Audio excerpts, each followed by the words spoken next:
നമസ്കാരം. ഡൽഹി തെരഞ്ഞെടുപ്പിന് പിന്നാലെ മങ്ങലേറ്റ ആം ആദ്മി ഒരു തിരിച്ചുവരവിന് ഒരുങ്ങുകയാണ്. ഡൽഹി കൺവീനറായി സൗരവ് ഭരദ്വാജിനെ നിയമിച്ച് ആം ആദ്മി പാർട്ടി. ഡൽഹി നിയമസഭാ തെരഞ്ഞെടുപ്പിലെ കനത്ത തോൽവിക്ക് പിന്നാലെയാണ് നീക്കം. ഗോപാൽ റായിക്ക് പകരക്കാരനായിട്ടാണ് ഭരദ്വാജ് നിയമിതനായത്. മുൻ ഡൽഹി മന്ത്രിയും ആം ആദ്മി പാർട്ടി MLAയുമാണ് സൗരവ് ഭരദ്വാജ്. അതേസമയം ഉന്നതതല യോഗത്തിൽ ഡൽഹി മുൻ ഉപമുഖ്യമന്ത്രി മനീഷ് സിസോദിയയെ പാർട്ടിയുടെ പഞ്ചാബ് അധ്യക്ഷനായി ഔദ്യോഗികമായി നിയമിച്ചു. വെള്ളിയാഴ്ച പാർട്ടി ദേശീയ കൺവീനർ അരവിന്ദ് കെജ്രിവാളിന്റെ വസതിയിൽ ചേർന്ന പാർലമെന്ററി കാര്യസമിതി യോഗത്തിലാണ് നിർണായക തീരുമാനങ്ങൾ. ഗോപാൽ റായിയെയും പങ്കജ് ഗുപ്തയെയും യഥാക്രമം ഗുജറാത്തിന്റെയും ഗോവയുടെയും ചുമതലപ്പെടുത്തി.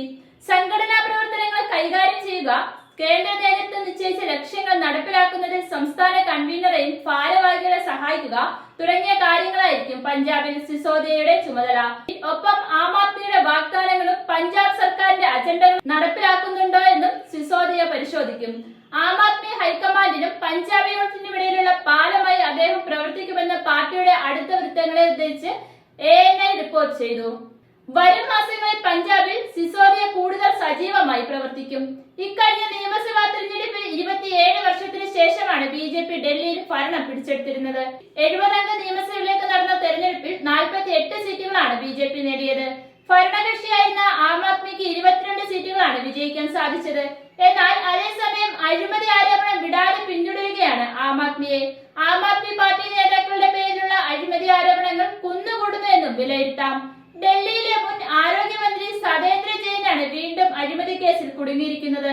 ഇത്തവണ നഗരത്തിൽ CCTV ക്യാമറകൾ സ്ഥാപിക്കാനുള്ള 571 കോടി രൂപയുടെ പദ്ധതിയുമായി ബന്ധപ്പെട്ട് 7 കോടി കൈക്കൂലി വാങ്ങിയെന്നാണ് ആം ആദ്മി നേതാവിനെതിരായ ആരോപണം.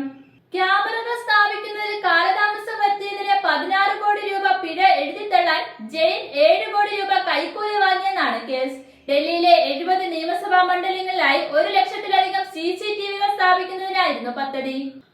ആരോപണങ്ങളോടെ ആം ആദ്മി പാർട്ടിയോ സതേന്ദ്ര ജെയിനോ ഇതുവരെ പ്രതികരിച്ചിട്ടില്ല. എൻഫോഴ്സ്മെന്റ് ഡയറക്ടറേറ്റിന്റെ കള്ളപ്പണം വെളുപ്പിക്കൽ കേസിൽ 2 വർഷം മുമ്പ് അറസ്റ്റിലായതിനെ തുടർന്ന് കഴിഞ്ഞ വർഷം ഒക്ടോബറിൽ ജാമ്യം ലഭിച്ച സതേന്ദ്ര ജെയിനെതിരായ 3ാമത്തെ കേസാണിത്. ഇത്തരത്തിൽ ഉയർന്നു വരുന്ന കേസുകൾ അടുത്ത ബീഹാർ തെരഞ്ഞെടുപ്പിൽ ഉയർത്തെഴുന്നേൽപ്പിന് തയ്യാറെടുക്കുന്ന ആപ്പിന് വലിയ തിരിച്ചടിയാകാനുള്ള സാധ്യതയുണ്ട്.